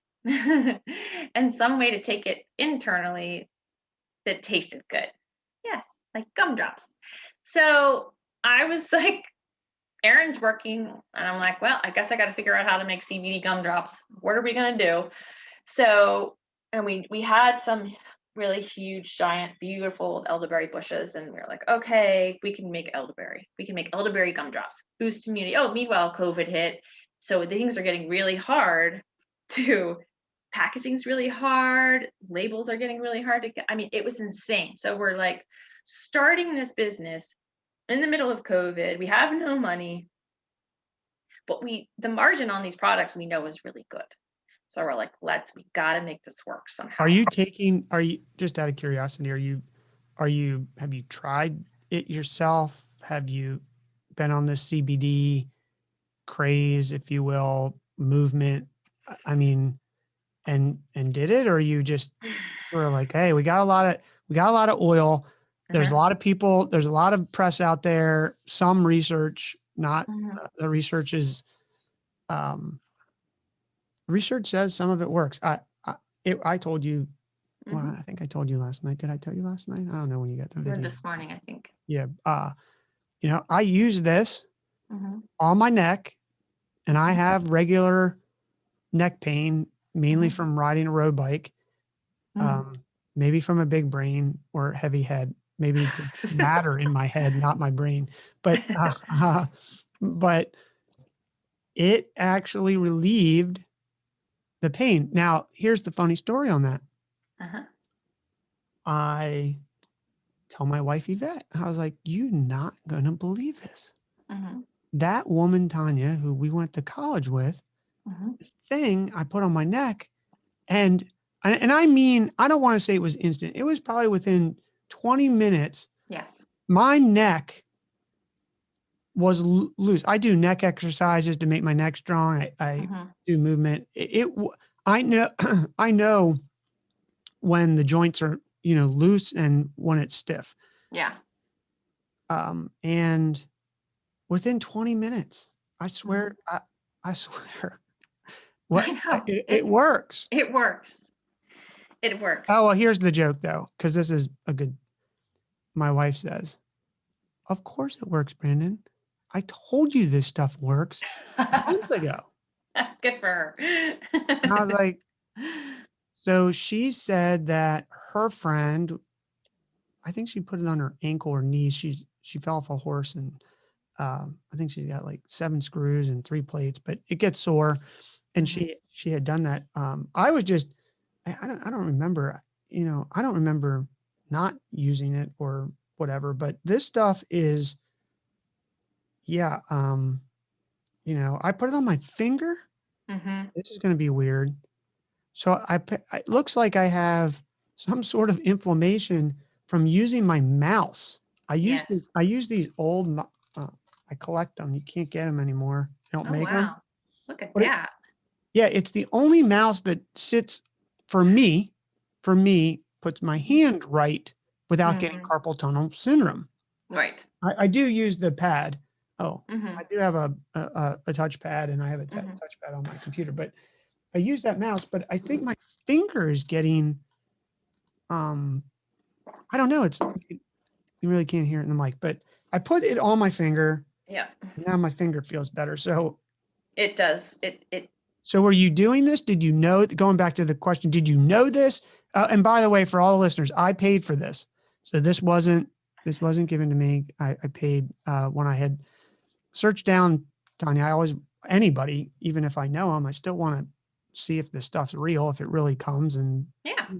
if it works. But Mhm. it is, yeah. So did you know that, or was this just a forcing function because you've got 7,000 pounds of hemp and you got to make some money? Well, I knew it worked because Aaron, a friend of ours, had made Aaron a couple of CBD lozenges, and he was suffering from back. He always has issues with his back. Like once or twice a year, I swear he's always like, "Oh, my back." Um, but and he does go to a chiropractor, which helps. But anyway, the CBD helped him. It really helped him, and I ended up getting him some oil also. At some point as a present, I remember I was like, I know how it really helps with your pain, and I ordered him some CBD oil from. Well, what do you do with the oil? Do you put it in you put that, you You drink put that it oil? in your mouth. So what you do is you take the dropper. You take the dropper of the oil and you put it under your tongue, and you leave it there for. I like to leave it there for like a minute if I can. I like do something like wipe the counter or whatever. Like I try to distract myself. I put it under my tongue. You leave it there, and then you just swallow it down. And that way it gets into your bloodstream, fast. And that's what you do with the oil. And the oil is really a very efficient way to take CBD. What about these gummies here? Do you just chew them? I actually try to suck on them. I chew them a little bit and I suck on them. But yeah, you can just eat them. You can eat them. You have cannabinoid receptors in your gut as well. So the thing is with like eating a gumdrop, I feel like or two, um, What are like you suggesting that it should be too? These are 25 milligrams. I was trying to understand 20 milligrams. yeah, that's 20 milligrams of CBD in there, a good 20, and there's usually a little bit more, to be quite honest. Do you get It's these tested yes, with a yes, lab? yes, yes. We And these are send. certified organic because you are a certified organic grower. There's this movement Mhm, I've been watching ever mhm, since I've been interested in this mhm. is there's some people out there that are just marketing CBD. So these are just a market. This is why I think your story is so interesting. And I wanted to connect with you. You Mhm. probably thought I was a crazy guy from college. still partying, reaching out to you, but is because a lot of these companies, from what I can tell, are just marketing companies. So they're marketing companies, and then they're buying it wholesale, probably for what you were growing. And whether or not they get it tested is questionable. They're really not controlling it from plant. And I'm not saying there's anything wrong with that. I think you can make a lot of money like that. I just think that from a person who's been taking supplements, and I used to lift weights, and I'm a fitness nut. I mean, so you take these things, and I don't know if all of them work. I mean, some of them never worked. The protein shakes and stuff, I think, are mostly BS I think I get to say that after 2+ decades of maybe even more of using them. But I like to know, if I'm going to buy a supplement, that the company is controlling it, basically, for lack of a better word, that supply chain, and not just marketing it as, hey, there's some CBD in here, take it. It'll reduce inflammation. It'll make you feel calmer. I will tell you, I took this gummy and I was hesitant. But in preparation for this, I was like, it's not a drug in that way. It's no different than me taking glucosamine, probably, or L-theanine, or 6 other things that I take. I was like, you know what? I'll take it. I can't go on the air and not say that I know. Well, and I didn't take any of my other. I take L-theanine because they said it makes you calmer. I think it probably does for me, and I'm a pretty intense person, so taking the edge off for all of the people around me on a regular basis is sometimes good. This was really relaxing. Is that the That's the idea. It is relaxing. It also, they promote, like, for me, it relaxes me enough that, like, sometimes I have trouble sleeping with, actually, since I've started this whole business, because there's so much going on. There's so many moving parts. It's really complicated, and my mind, I have trouble shutting off at night sometimes. And honestly, CBD helps me sleep. It helps me sleep. So do you take this before? Now, you obviously have an unlimited supply of Mad River Botanicals. Yes, so do you take this before you go to bed? And how many milligrams do you take? I take about 40. So I'll take 2 gumdrops. Like, it's kind of like, if I feel like I want a little something sweet, I'll have 2 gumdrops. But usually, if I don't, and I don't always, I'll just take the oil, which is I end up taking about 30 milligrams of that. I think we should just say to all listeners who are listening, Tonya and I are not doctors. We are not trained physicians. And before you take CBD or any supplements, you should consult your doctor, physician, or professional so that they can meet your needs. Thank you, Brandon. Yes, well said. That is, I want to emphasize that too, especially as I start talking about how CBD works in our bodies. Yeah, so let's talk about CBD now that I've got your prescription. And I took that one in the morning. Did I have less inflammation? I could have, like, I can hear my joints, and I work on this I work on my mobility exercises every single morning, mainly because if you ride, 70 miles on your road bike, I know the position. It's like a weird thing with your neck. Yeah, you can get stiff, but yeah. I took one. I was like, well, this thing, I read all about it, says that you can sleep better. And generally, candidly, I don't have a lot of trouble sleeping. I am so tired. And I've learned, I think, after 2+ decades of an entrepreneur, that, you're going to go to bed stressed. There's going to be stress in your business. And if you don't turn it off, you will not survive long-term, or when you're 60, you're going to look like you're 90 because of all your wrinkles. But so I took one, I slept, and I had gotten a good rest. I measure my sleep too with a sensor under our mattress that takes breath, heart rate, all this stuff. And last night, I got an 82, and usually I'm in the 70s. So, am I a believer? So far, I'm I'm believing your CBD story. So how does this thing work in your body, Tonya? Okay. So we have an endocannabinoid system in our body. Animals do, even invertebrates. And basically it keeps our body in balance. It keeps us in a homeostasis. Our cells are, especially the endocannabinoid system helps with our immune system and our nervous system. And this is interesting. Our endocannabinoid system was only discovered and named in the late 80s, early 90s. So people don't know about it because it was only discovered like then. So that's not that long ago. So that's why our doctors don't really talk about it very much. Hopefully that changes because it is really important. So the homeostasis part, it helps our cells be able to perform like the best way they can, their optimum performance. So that's what the endocannabinoid system does. There's 3 parts. There's the endocannabinoids, there are the receptors, and then there's enzymes. And the endocannabinoids are already in our bodies.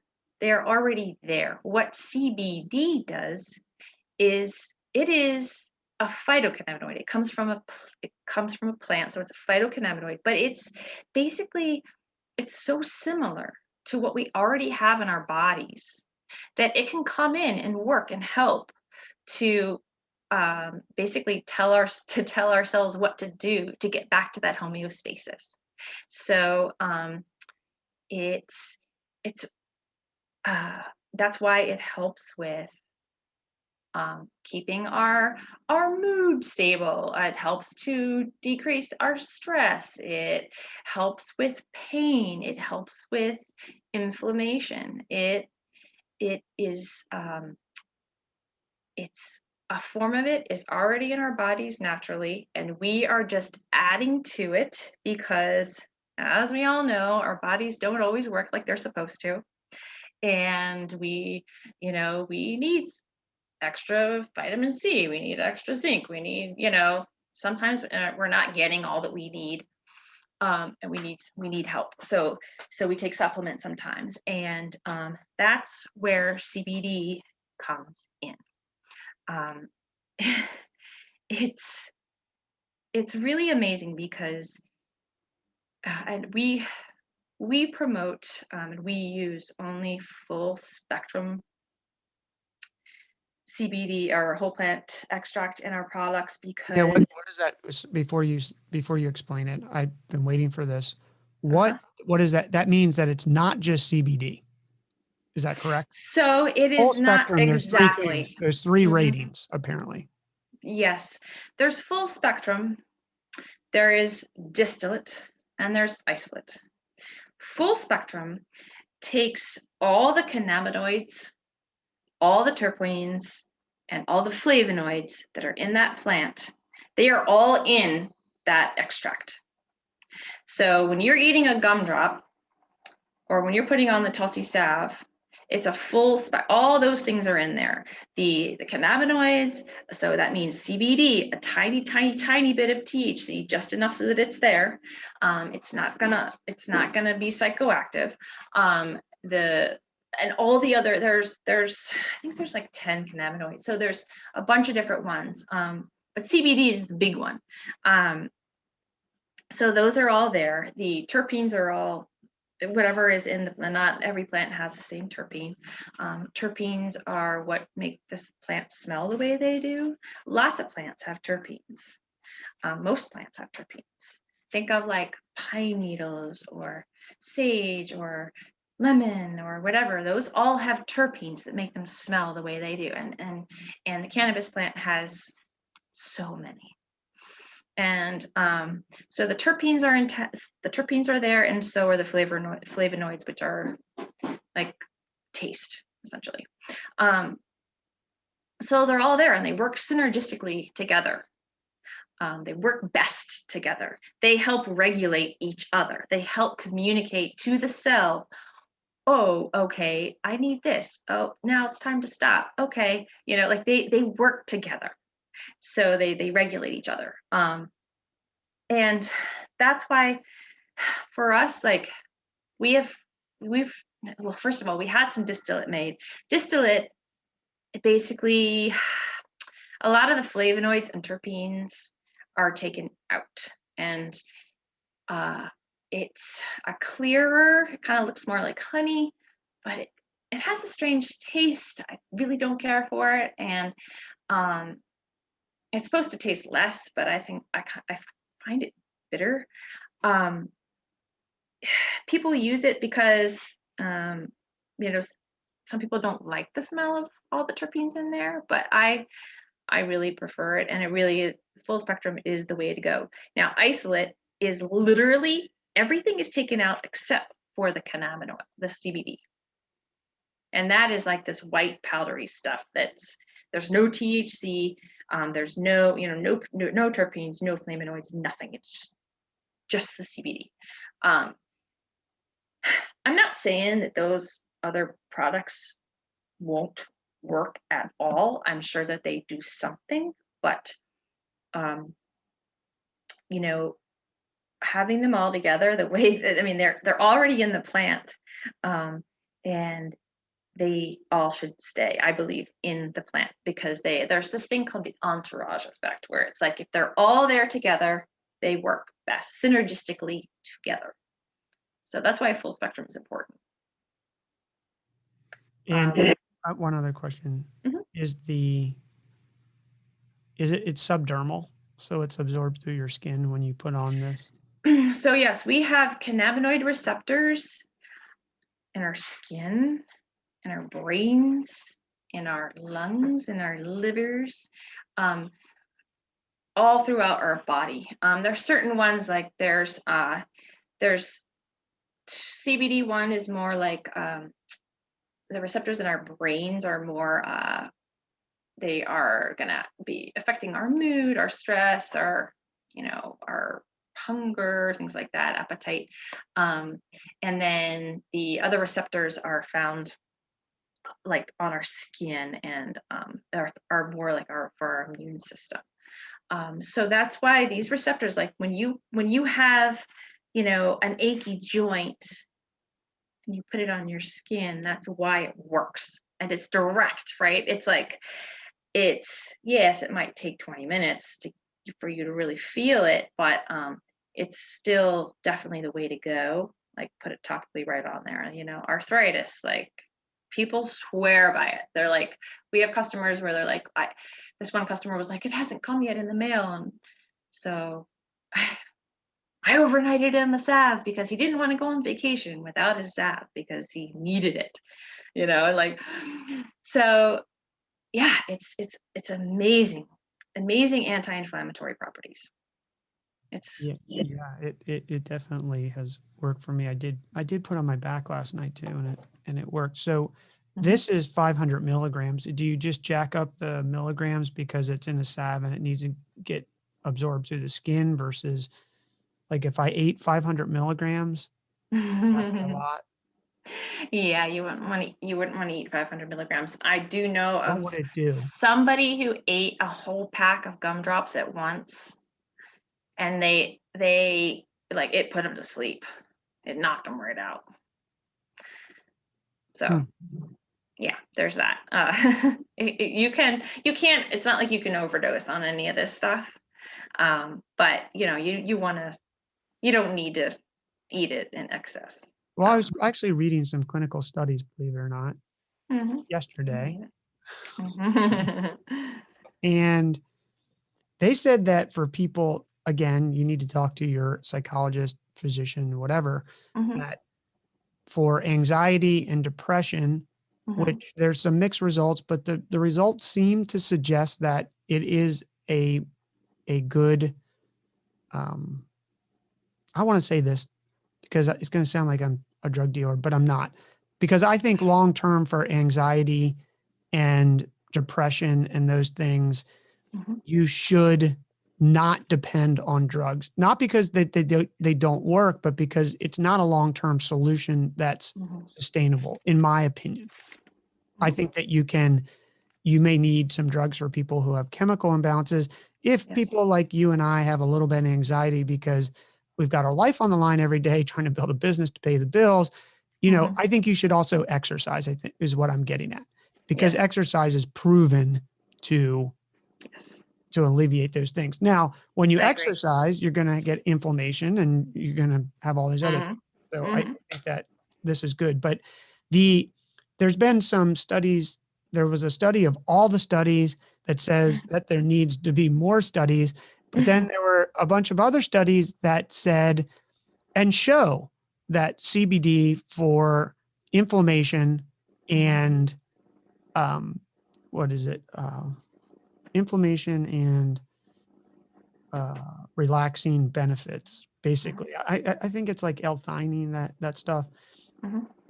They work. The Mhm. patients do that. I also think that there's problem. I don't know what you think, that with all these people who are just on the CBD wagon and being marketers and buying it, they're not getting their stuff certified in a lab like you, who are saying, this is at least 20 milligrams. Maybe they are, but I don't see it. Well, and if they're not, then I would. It's a joke. I mean, you have to get your products tested in an ISO accredited facility. You, it's no one will take you seriously if you don't. Is what we've learned, and so we send all of our stuff to the same lab every single time, and it's I mean, it's because unfortunately, there are people out there that, are claiming to have a CBD product, and, maybe they're claiming it's 1,000 milligrams in a little, in a 1 ounce jar, but maybe they've only put 200 in there. And so somebody buys it, right? And then they take a dropper and they're like, yeah, that didn't work, it's because it's not been That's what I'm tested. that's what I'm getting Yeah, at. There's so exactly. Yeah, it's the people that ruin the market. So I exactly. interrupted you probably 5 minutes ago to figure out about this full spectrum, and Mhm. I think where I interrupted you was is that you do the oil, you get to Mad River Botanicals, and you Mhm. decide that you're going to do this business. Yeah, so we decide that, what, this is a really, there is money to be made, and this is a product that actually helps people. It takes away arthritis pain, and it, helps people with anxiety to be less anxious. It helps people sleep. It brings our bodies to this place of balance, right? And it's so easy to get out of whack. And so why not have products that are certified organic, full spectrum, reasonably priced, high quality, taste good, smell good, are also using other, things that we grow, like the tulsi that's in that salve. We grew that. It was turned into essential oil and extract and put in that salve because it is also full of antioxidants as hemp is. And it smells great. It works. It helps you feel better. So we're like, okay, this is cool, and we're, you know, hopefully too, we will kind of expand. We want to kind of be this wellness business where we're like, we have products that we have CBD products, and we have other products too, and maybe there's always a little bit of CBD in our products. Um, so so yes, it's been a crazy road. We started off kind of like, I have to say, it was like in a rush, right? Like, oh my gosh, we didn't get paid. It was a little bit of a reaction. We made a lot of mistakes along the way. We didn't think about our branding well enough in the beginning. We rushed into that. We rushed into, a website that really wasn't representative of us, or even just interesting enough to kind of make people want to buy our stuff. Um, we we and we we didn't know a lot about how to go about all this stuff, right? Like, it's complicated. All the testing, all of the, getting products certified organic is a pain in the butt. It's not easy. Yes, we are an organic farm. We have organic hemp, but you know what? Anything you add, you need to have it certified organic. You need all the paperwork that goes along with it. You have to have the certifier come out to your farm and your kitchen and make sure that you are doing everything right. And it's a lot. It's a lot of things to line up and cross off your list. And everything takes longer than you want it to. That's for sure. But we even ended up actually, shutting down our first website, rebranding ourselves. We recognized how important that is, and like how, we need to explain who we are, that this is like single source CBD, that, we are with, we're with this product from start to finish, from the seed to the, when it ships out the door, like quality control, small batch, like, we appreciate that, and we hope that our customers do too, because we're not just like buying some hemp extract to put it in our products. We have it made, and then we are actually doing it ourselves. So it's a good way to control the quality. And let's see, what else, Brandon? Well, how does it make you feel? How does it make you feel knowing that you're helping customers by selling your product? I feel really good about it because it's something that I have always wanted in my life. And now, granted, like, growing really delicious, beautiful, certified organic vegetables also feels really good. Um, but this feels better in a way because, um, you know, these are like, this is really like a quality of life thing for people. When you're walking around with arthritic knees, and in pain all the time, and I'm providing somebody with a product that actually takes their pain away, that feels good. People who are anxious, suffer from anxiety, lack of sleep, cancer patients. It really helps cancer patients. I don't know, but people don't always, they're not going to tell me like I have cancer, but it does. It helps people's appetite. Sometimes it can. It feels really good. It feels really good. And I like the challenge of it too. I like figuring this stuff out. It's overwhelming at times, but it's challenging, and I've learned so much about this plant, about CBD, about how to start a business, how to keep a business going. It's really been a fascinating journey. So you have 3 products currently. You have gumdrops, Tulsa, and oil on your website. Let's take a look. Yes, I have 1,000 milligram CBD oil. That's in the CBD. It's formulated into an organic MCT oil, which is a coconut fat that's easily digested. It absorbs quickly into our body can absorb it quickly. We really need to change that picture because it's spring now, and that's on our list.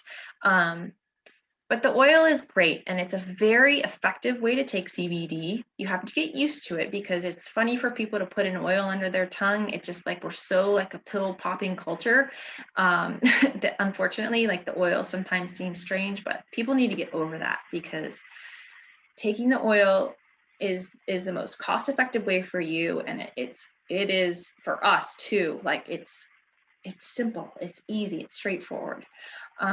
The gumdrops are delicious.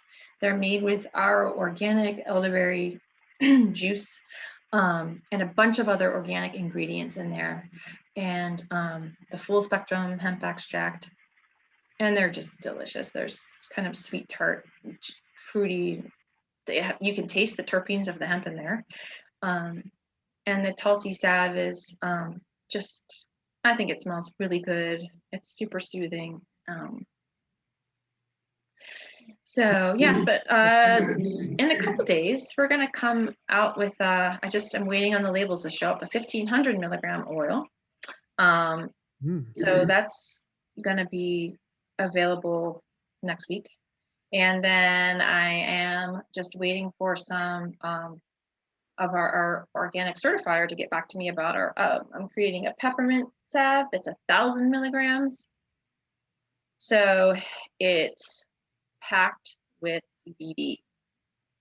Super powerful salve with the menthol of the peppermint that we grow, and arnica as well, which is also like a pain relief. So it's like the trifecta. Peppermint. When can we get that? That's probably going to be a month. That. What is the best place for people to buy your product? And can they buy it if is this legal in all 50 states? It's legal in all 50 states.